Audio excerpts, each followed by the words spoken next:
सब लोग आपस में मुख्यमंत्री पद के लिए लड़ रहे हैं, उनको किसी से जनता से मतलब नहीं कर जी। रही है। युवाओं को भ्रमित करने के लिए तो पार्टियों ने अपने लोगों को भी तैयार कर रखा है।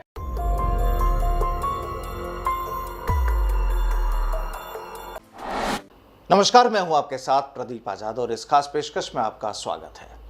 कहते हैं कि लोकतंत्र के निर्माण में युवाओं की अहम भूमिका होती है।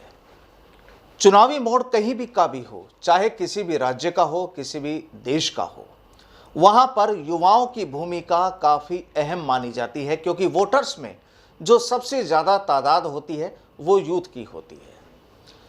बात अगर करें राजस्थान की सियासत की, राजस्थान की राजनीति की, तो यहाँ भी पिछले कुछ समय से ये चीज़ें बहुत ज़्यादा, ये बातें बहुत ज़्यादा चल रही हैं कि इस बार जो 2023 में सरकार बनेगी, किसी भी पार्टी की जो भी सरकार बनेगी, वहाँ पर यूथ की भूमिका काफ़ी अहम होगी। अब जब बात यूथ की करते हैं तो फिर मुद्दे यूथ के भी उठते हैं, क्योंकि राजस्थान में पिछले 3-4 साल में जो लगातार कई ऐसे मामले सामने आए जो सीधे तौर पर युवाओं से जुड़े हैं, उनके भविष्य से जुड़े हैं, उनके रोजगार से जुड़े हैं। बात चाहे पेपर लीक प्रकरण की हो, बात चाहे भ्रष्टाचार की हो, बात चाहे युवाओं के क्राइम में, अपराध में दाखिल होने के, क्राइम के दलदल की हो, तमाम जो चीज़ें चल रही हैं, यहाँ पर भी सीधे तौर पर बात होती है फाइनली सियासत की, क्योंकि हर राजनीतिक दल खुद को ऊपर उठाकर रखता है और अपने विपक्षी पार्टियों को धकेलने की कोशिश में रहता है। राजधानी जयपुर में आज जिस तरीके से भारतीय जनता पार्टी, या यूं कहें कि भारतीय जनता युवा मोर्चा, दोनों साथ ही, अलग नहीं कह सकते, आज जिस तरीके से कुछ मुद्दों को लेकर उन्होंने प्रदर्शन किया, पुलिस की लाठियां खाई, वाटर कैनन का पानी को सहन किया, वो जो तमाम चीज़ें थी वो सियासी दायरे में बंध गई। सत्ताधारी कांग्रेस का सीधे तौर पर यह कहना कि वो युवाओं के साथ है, वहीं पर विपक्ष का ये कहना कि हम युवाओं के साथ हैं। आखिर युवाओं के उत्थान के लिए, युवाओं को आगे बढ़ाने के लिए कौन साथ में है, कौन उनके साथ नहीं है? आज मुद्दा यही होगा और इसी मुद्दे पर बातचीत होगी। और बातचीत के लिए आज हमारे साथ मौजूद हैं भरत बेनीवाल जी। भरत जी, कौन साथ है राजस्थान में यूथ के लिए? कौन लगता है, कांग्रेस, बीजेपी या कोई दूसरी पार्टी या कोई दूसरे नेता? कहानी क्या लिखी जा रही है राजस्थान में अगर यूथ की बात करें? और आपसे सवाल इसलिए कि आप जैसे काफ़ी लोग राजस्थान में यूथ के मुद्दों को लेकर लगातार संघर्ष करते रहते हैं। जी देखिए, युवाओं के साथ देखा जाए तो जो विपक्ष की भूमिका बहुत कम लोगों ने निभाई है। जो पार्टियां हैं, जो राजनीतिक दल हैं, वो अंत में जब चुनाव आते हैं उससे 6 महीने, साल भर पहले एक्टिव होते हैं। और अब देखिए, वसुंधरा जी भी 4 साल से गायब थी, अब अचानक से 1 साल में, इस 1 साल में, अंतिम जो 1 साल है इसमें एक्टिव होंगी। क्योंकि वो पिछली बार भी यही हुआ था, 4 साल तक कुछ समय तो शायद वो वसुंधरा जी लंदन ही चली गई थी। 2-3 साल उन्होंने लगभग, उसमें से एवरेजली 2.5 से 3 साल पिछले जो सेशन था उसमें उन्होंने लंदन में गुजारा था। एक बार गहलोत की बारी, एक बार वसुंधरा की बारी, ये ट्रेंड अभी राजस्थान में चल रहा है। और वो बेवकूफ़ी हम ही जो युवा हैं, चाहे जनता है, आम जनता है, जिसको लगातार ये शोषण भी करते हैं और उसके बाद कुछ करते भी नहीं, और उसके बाद दोबारा एक बार तेरी बारी, एक बार मेरी बारी वाली जो ट्रेंड है, वो इनका नहीं है देन, वो देन है हम खुद युवाओं की, हमारी जनता की। क्योंकि हम लोग समझ ही नहीं पा रहे हैं हमें करना क्या है। यानी गलती युवाओं की है। बिल्कुल युवाओं की गलती है। पेपर लीक हो रहे हैं, किसकी गलती है? युवाओं की गलती है। सबसे बड़ी बात, आप सिस्टम है, जैसे पूरा का पूरा सिस्टम तो खराब है, ये तो अपन ने 100% तय हो चुका कि सरकार का सिस्टम फेलियर है, पूरी तरह से फेल है। और उस सिस्टम फेल की वजह से जो है पेपर लीक नहीं रोक पा रहे। लेकिन आप देखिए, युवा भी खुद अपने आप में फेल ही है, क्योंकि हमारा युवा ये सोचता है कि ये मेरा पड़ोसी है, मैं इसके बारे में बताऊंगा नहीं, वो पेपर खरीद के ला भी रहा है ना, तो भी नहीं बताते हैं। मतलब जागरूक हम खुद नहीं है। भ्रष्टाचार, गलत काम हमारे आंखों के सामने हो रहे हैं।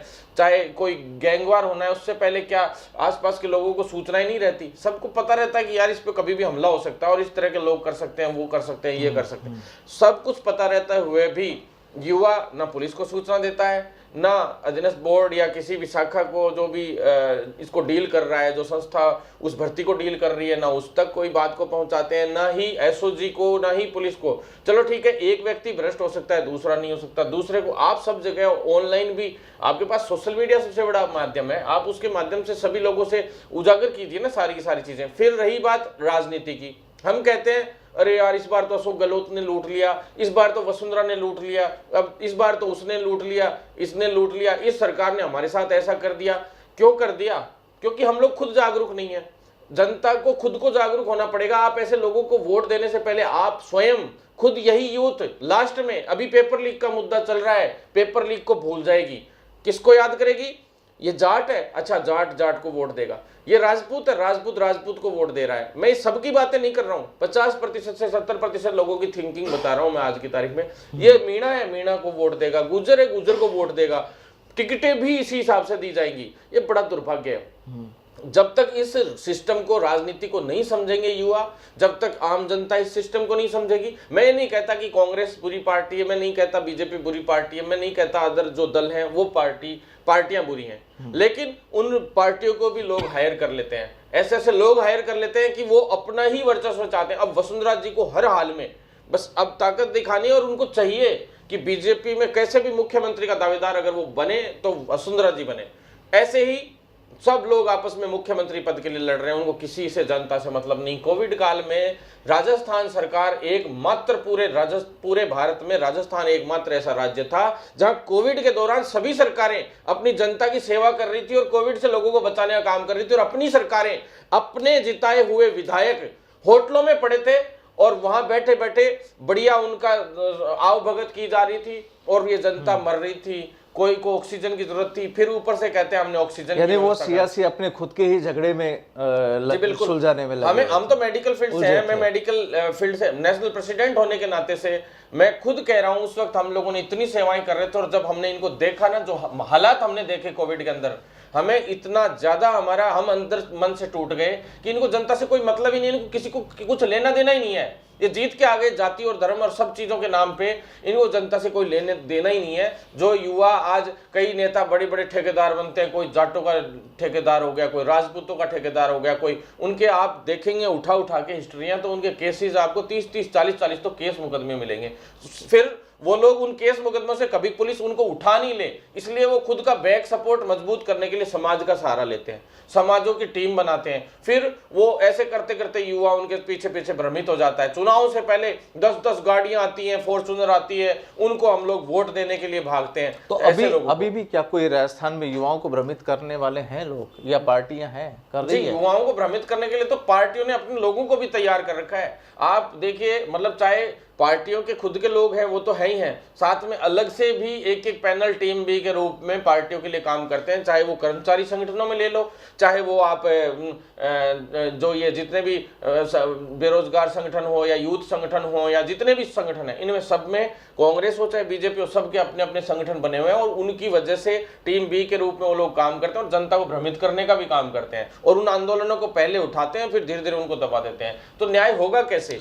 युवा को खुद ही समझ में नहीं आ रहा कि कौन किसकी तरफ है, कौन किसकी। आज जो बीजेपी ने जो अपना आंदोलन किया वो यूथ के लिए किया, जी बिल्कुल ठीक समझ रहे हैं? हाँ सर, बिल्कुल ठीक है ये जी। आज जो बीजेपी ने आंदोलन किया, अच्छी बात है, मुद्दा उठाया युवाओं का, बहुत अच्छी बात है, लेकिन जितनी सक्रियता इनको पहले निभानी चाहिए थी वो सक्रियता इन्होंने उस वक्त नहीं निभाई।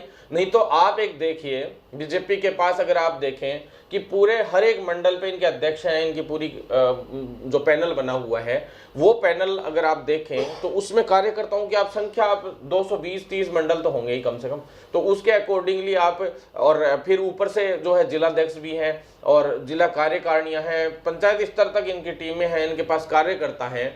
क्या आप देखिए कि इतनी हिम्मत है कि कांग्रेस यानी गहलोत साहब कोई गड़बड़ करे और राजस्थान सरकार कोई गड़बड़ करे और ये चाहे तो इतना जबरदस्त विरोध दर्ज नहीं कर पाए कि जिस तरह से देखा जा रहा है कि कह रहे हैं कि भी ढीलापन चल रहा है अभी आंदोलनों में विपक्ष के। तो आप ये कह रहे हैं कि बीजेपी अब जागी है जब चुनाव का वक्त करीब आ गया? बिल्कुल, हर बार यही होता है। लास्ट के एक साल में ये कांग्रेस क्या कर रही है जो अभी सत्ता में है? जी कांग्रेस तो देखो पूरी तरह से फेल होती नजर आ रही है। गहलोत साहब को क्या है इसलिए फेल होती नजर आ रही है कि गहलोत साहब जो है या तो उनको नीचे की जो ब्यूरोक्रेसी है वो फेल करना चाहती है, या फिर उनके आसपास के जो लोग हैं वो उनको गलत तरीके से इंटरप्रेट करते हैं और मतलब गलत तरीके से उनको जो भी गाइडेंस देना, जो भी चीजें हैं उनको प्रेजेंट करना और उनको बहकाने का काम करना, या फिर वो लोग इस तरह से गलत कर रहे हैं, या फिर खुद गहलोत साहब चाहते हैं कि भाई कांग्रेस ही खत्म हो जाए।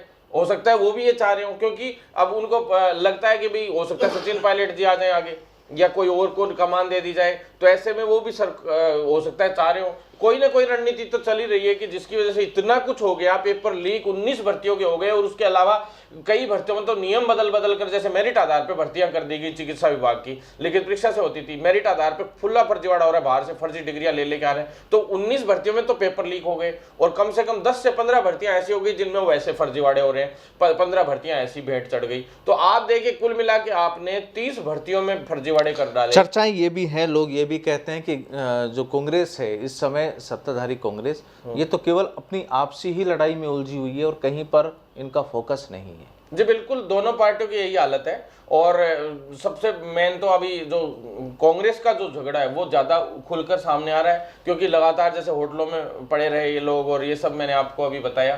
तो जिस तरह से जो कांग्रेस का क्या अभी खुल के सामने आ गया, क्योंकि उसमें सत्ता की लड़ाई अभी, स्पेशली कांग्रेस अभी पावर में है और सत्ता में है, तो उसमें जो है सत्ता की लालसा के हिसाब से ज्यादा लड़ाई अंदरूनी टेंशन भी तो है इनमें। जी बिल्कुल, अंदरूनी पॉलिटिक्स भी चल रही है, अंदरूनी एक दूसरे के पांव खींचने के भी काम चल रहे हैं। कौन किसके पांव खींच रहा है? जी देखिए, अब वो तो जिस चीज को सीएम बनना है वो सभी चाह रहे हैं कि भाई कैसे भी करके। वैसे दो गुट अभी इसमें जो सामने नजर आते हैं, जिसमें गहलोत साहब का गुट आता है एक सामने और एक सचिन पायलट साहब का। तो चक्कर ये है कि भाई सचिन पायलट साहब के गुट के कोई काम नहीं होने चाहिए, उनको रोक लो। तो वो अगर कोई मुद्दा उठाते हैं, छोटा मोटा बोलते हैं, तो उसको उधर से रोक लिया जाता है, या ये कर रहे हैं तो हो सकता है वो भी थोड़ा बहुत कोशिश करेंगे, इनका भी काम पूरा नहीं होना चाहिए। तो कुल मिलाकर कहानी देखिए सीधी सी ये निकल कर आती है कि चाहे बीजेपी हो चाहे कांग्रेस हो, कोई भी राजनीतिक दल हो, अगर उनमें अंदरूनी जो क्लेश जो है, अंदरूनी जो क्लैश जो चलता है, जो झगड़े चलते हैं, उनमें सत्ता की लड़ाई के साथ साथ, लेकिन उस सत्ता की लड़ाई वाली जो चक्की है, जो सियासी चक्की है, उसमें पिसती केवल आम जनता है। और जनता में भी सबसे ज़्यादा जो अपने भविष्य को संवारना चाहती है, यानी यूथ, युवा, उनको सबसे ज़्यादा धोखा मिलता है। यही कहानी है। जी बिल्कुल, यही युवाओं को और आम जनता को, शोषित वर्ग को, सभी को, चाहे कर्मचारी वर्ग हो, सभी वर्गों को, मजदूर वर्ग को, सभी को, कि सबसे ज्यादा तो चोट किसानों के साथ होती है। ये शुरू से 70 साल से, जैसे अब कहते हैं हर वर्ग है शामिल, किसान, मजदूर, तमाम वर्ग है, महिला, सारे स्टूडेंट सभी हैं। लेकिन यूथ की अगर हम बात करें तो यूथ सबसे ज्यादा प्रभावी होता है, क्योंकि कहा जाता है कि यूथ ही आने वाले वक्त का जो भविष्य का जो निर्माता है वो यूथ ही होता है। बहरहाल बहुत बहुत शुक्रिया भरत जी हमसे बातचीत के लिए। नमस्कार।